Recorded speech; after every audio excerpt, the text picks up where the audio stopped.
What's up everybody, Night Batman with a new movie review, this time on the just released and probably greatest movie so far, even though it's the first in the Phase 2 of Marvel Cinematic Universe, Iron Man 3. With Iron Man 1 and 2 directed by Jon Favreau, you can really tell that Shane Black directing this Iron Man 3 really brought in a whole different style and really left his mark in his version of Iron Man. The movie is still as fun as the first two, but definitely a lot more serious and not afraid to go darker when it has to, which you can really tell from the body count in this movie. The way Shane Black wrote this movie was just so well done. It can really show that it was character driven. Iron Man 3 being the first movie after the Avengers and also the first movie in Phase 2 of the Marvel Cinematic Universe proved to be a great stepping stone after what Avengers has done, and also as like a great way to set up the story for Tony Stark after the events of the Avengers. And it was really cool to see how he was suffering from post-traumatic stress, and pretty much Tony Stark being portrayed once again by Robert Downey Jr.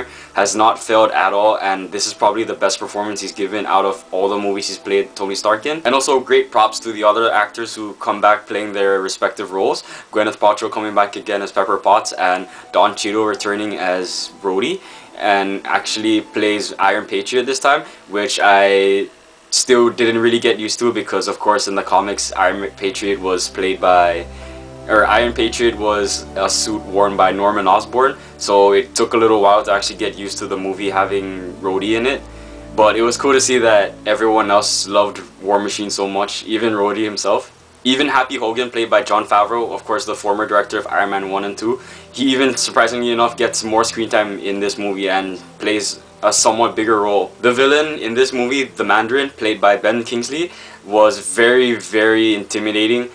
His voice might sound a little dorky or cheesy or what have you in the trailers, but when you see his performance in the movie, it was definitely just gripping, and more scenes on him were very interesting to say the least, and I won't say more on that. Aldrich Killian, played by Guy Pearce, who I'm somewhat of a fan of, especially when the movie Lockout, which I just enjoyed because of him and his snarkiness, even though the movie was terrible. He delivered a great performance as Aldrich Killian, even though that character wasn't even in the comics for very long. I mean, he was just there for like a few panels in one story and then he committed suicide, but Shane Black really made him more relevant and more intimidating and psychotic in this movie, which was pretty different, but it really made the movie a lot darker and something to take more seriously, but still also managed again to make it as entertaining as possible. The only complaint I had, well, I can't really go into it because again spoilers, but definitely toward Pepper Potts towards the end, because she came off a bit violent, which was kind of surprising because in the comics she's totally opposed to violence. I mean, she even gets her own suit and is called Rescue, for crying out loud, you know, and she is totally against using weapons or anything lethal. But then it did kind of redeem itself with one line she says, but I won't get into that again because spoilers. I won't really be talking a whole lot about the story, especially because of spoilers, but I would definitely say that for those who have seen it, I can definitely see where people are coming from with the huge twist and how people can be on opposite sides. The dialogue is really well written and really smart. There is a lot of dialogue compared to Iron Man 1 and 2, although the action, when it kicks in, it really does not slow down. It just keeps going, like boom boom boom. It's so intense, and it's probably even more intense than the Avengers, to be honest, especially that third act.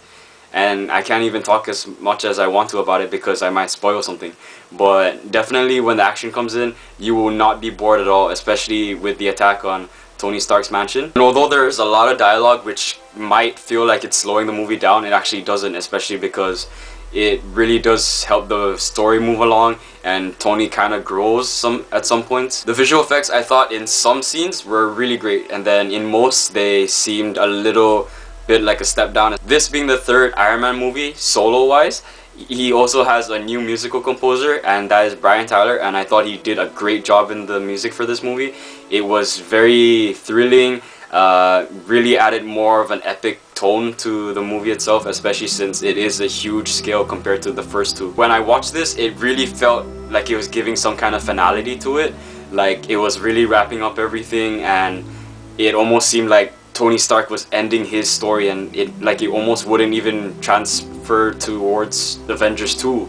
So that was pretty scary, especially I can't say, okay, I have to stop on that one because I might spoil something, but yeah, if you guys see it and you are watching this, if you guys have seen it and are watching this review, definitely feel free to let me know on what you think on Tony's future regarding the ending of this movie or how his story wraps up. The one main complaint I had was definitely the 3D, because I went with my friends and we saw it in 3D, paid like 10 bucks for it, but the 3D just felt so flat, which was so sad because I was hoping for some great heads-up display 3D or even some great hologram projections in Tony's garage, but really the movie felt like a normal 2D. So if you're going to check it out in 3D, definitely definitely take caution with that.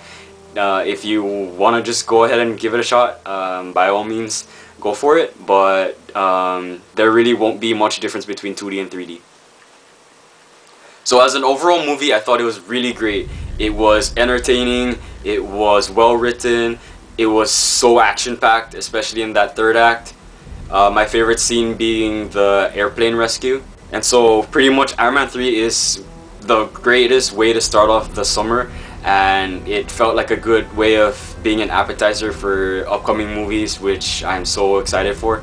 So if you guys have not seen it or are still waiting on it, you should go out immediately, because if I were to rate this from 1 to 10, I would give it a strong 9 out of 10. With that being said, I hope you guys check it out, and I hope you guys really do enjoy it, because it is a great movie.